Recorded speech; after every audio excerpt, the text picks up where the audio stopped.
My name is Megan. I live in Arlington, Virginia. I always knew that I wanted children. I grew up with 6 brothers in a big family, and I loved the chaos of it and knew that I wanted kids. Not quite as many kids as my parents, but at least a couple. And then when I met my husband, Jeff, I knew that he would be such a good dad.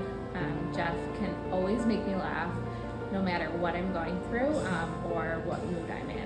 So I could really picture him as just the best dad. And he wanted kids as well. So when we learned that we were pregnant, we were just ecstatic. There were a lot of happy tears cried that day. We were so excited to tell our families.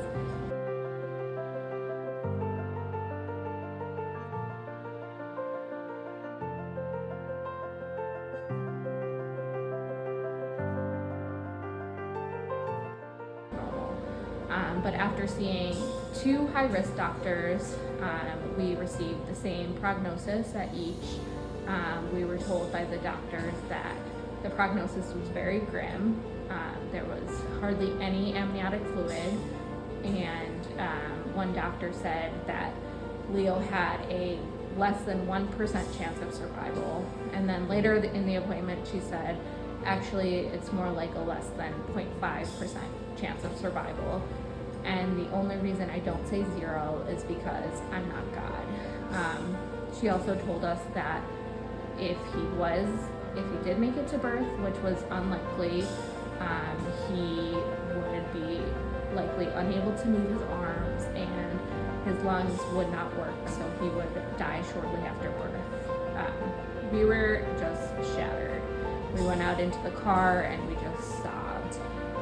But one thing I am very grateful for my husband for is that at each appointment, termination was brought up, but we both knew without even having to talk to each other that that was not going to be an option for us.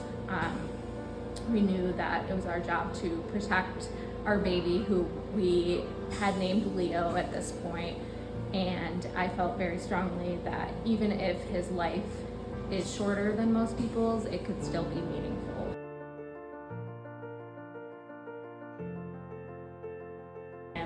We were put on countless prayer lists, and we felt those prayers the entire way.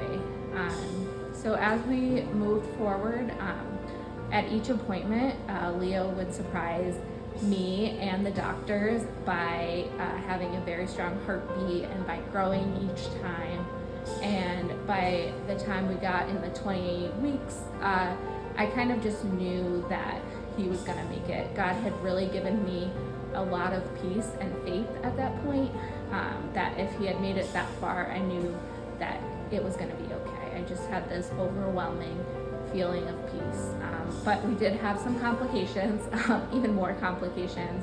One day I was out walking my dog and I felt what felt like water on my leg, and we went to the hospital, and it turned out that my water had broken, and they admitted me on hospital bed rest, and I was there for 6 weeks until May 27th, when Leo came by emergency C-section, dramatic as always. And I remember waking up I was put under general anesthesia, and I remember waking up and immediately asking the nurse how he was, where he was, and she said he came out crying, he was pink, and I just immediately started sobbing uncontrollably.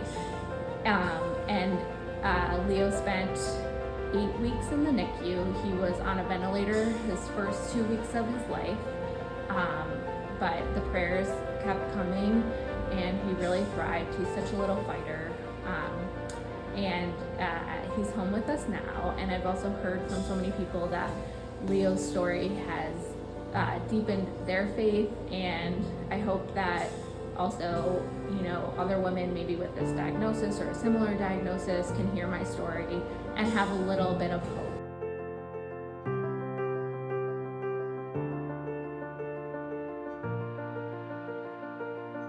And I'm so honored to introduce you to my son Leo and my husband Jeff.